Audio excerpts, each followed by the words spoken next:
Hari demi hari, waktu demi waktu berjalan. Umur kita terbatas dan semua terhitung hisabnya di sisi Allah Subhanahu wa taala. Umur kita sejak kita dilahirkan sampai akan meninggal dunia sudah semua ditentukan oleh Allah Subhanahu wa taala. Di antaranya rezeki. Malah rezeki itu salah satu rahasia Allah Subhanahu wa taala, dan Allah Subhanahu wa taala sendiri yang mengaturkan rezeki manusia. Bukan hanya rezeki manusia, bahkan seluruh makhluk Allah di muka bumi. Wa ma min dabbatin fil ardi illa 'ala Allahi rizquha. Setiap makhluk yang berjalan di muka bumi, Allah Subhanahu wa taala yang mengaturkan rezekinya. Walaupun rezeki kita sudah ditentukan oleh Allah, tapi sebagaimana kata Amirul Mukminin Umar bin Al-Khattab radhiyallahu anhu, inna as-samaa'a la tumtiru dhahaba. Ketahuilah langit itu tidak akan menurunkan hujan emas. Walaupun rezeki kita sudah ditentukan dan ditakdirkan oleh Allah Subhanahu wa taala, tetap kita punya kewajiban untuk berusaha. Allah Subhanahu wa taala menerangkan banyak di dalam Al-Quran, فَإِذَا قُضِيَتِ الصَّلَاةِ فَانْتَشِرُوا. Bergeraklah, berjalanlah, berikhtiarlah, berusahalah. فَانْتَشِرُوا فِي الْأَرْضِ وَابْتَغُوا مِنْ فَضْلِ اللَّهِ. Carilah karunia Allah, anugerah Allah, rizki Allah.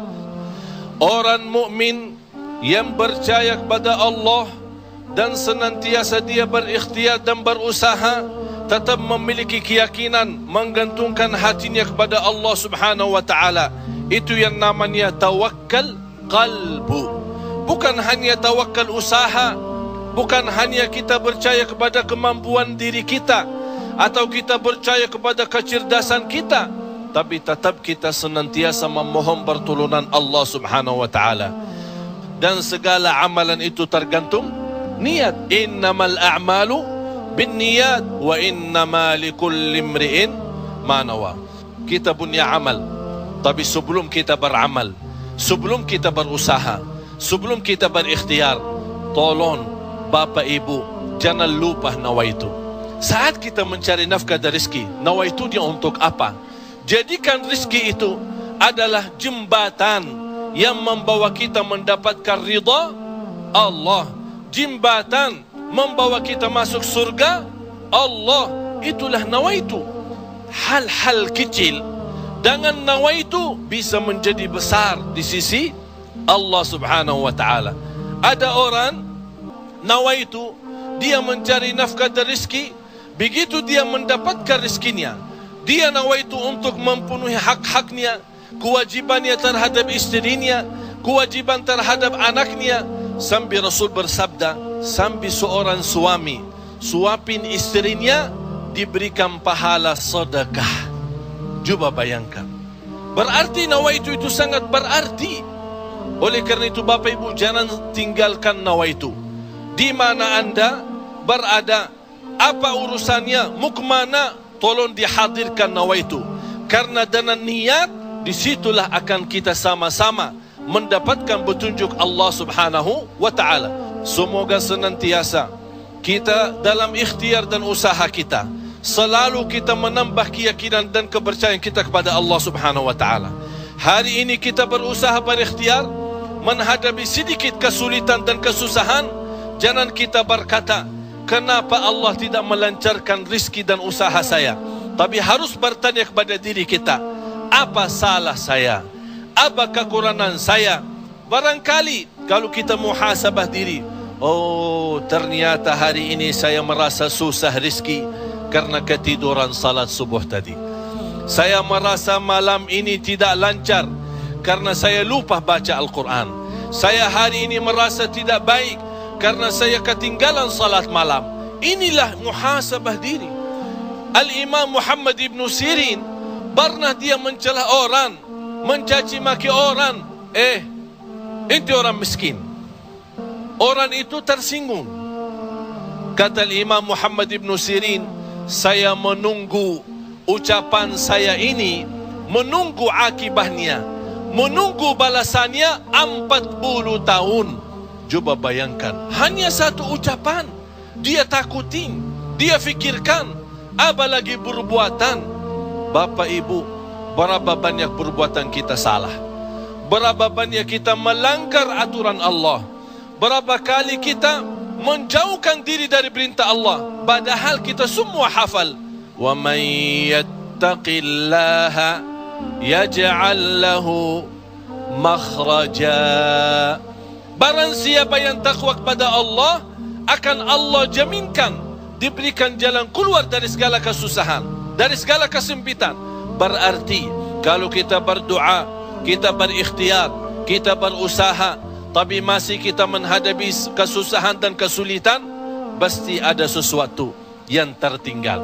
Salah satu amalan di samping ikhtiar dan usaha kita adalah zikrullah, terutama istighfar.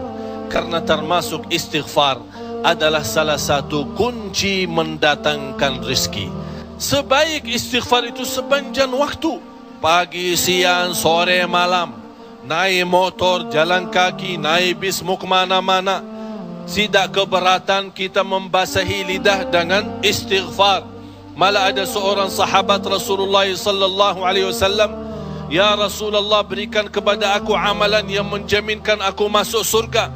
Rasul menjawab, "La yazalu lisanuka ratban min dzikrillah."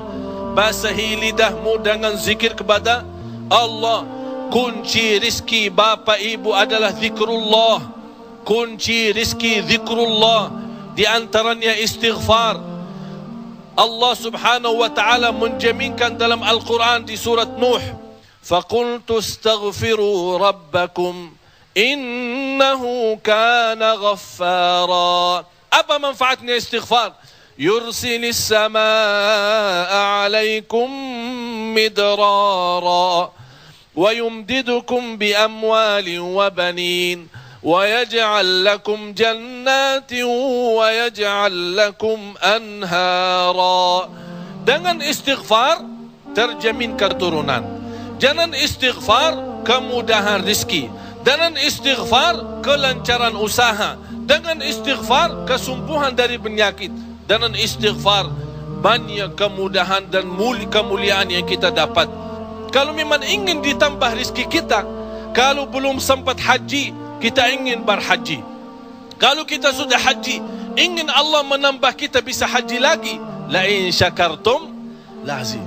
Jadilah hamba yang bersyukur, karena nikmat Allah memang Bapak Ibu tidak bisa terhitung. Nikmat Allah begitu banyak di setiap waktu dan setiap saat, lahir dan batin. Wa in ta'uddu ni'matallahi la tuhsuha. Oleh karena itu, jangan anda menjadi orang-orang yang mengkufri nikmat, tapi jadilah senantiasa mensyukuri nikmat. InsyaAllah dengan syukuri nikmat dan sabar menghadapi ujian dan cobaan, kita bisa menjadi hamba yang diridai Allah. Kalau Allah sudah ridha kepada kita, InsyaAllah segala amal ibadah kita akan diterima, dan segala usaha dan ikhtiar kita akan dipermudahkan oleh Allah subhanahu wa ta'ala. Bapak Ibu, yang terakhir, tidak boleh kita lupa doa. Rasul kita sallallahu alaihi wasallam selalu berdoa kepada Allah subhanahu wa ta'ala. Padahal dia Rasul, terjamin pertolongan Allah. Senjata orang mukmin adalah doa, dan pintu langit bisa dibuka dengan doa, dan doa itu kapan saja dan bisa sampai kepada Allah tanpa waktu dan tanpa batas. Selama kita masih berdoa kepada Allah, selama masih kita memohon kepada Allah, Allah akan senantiasa mendengar doa kita.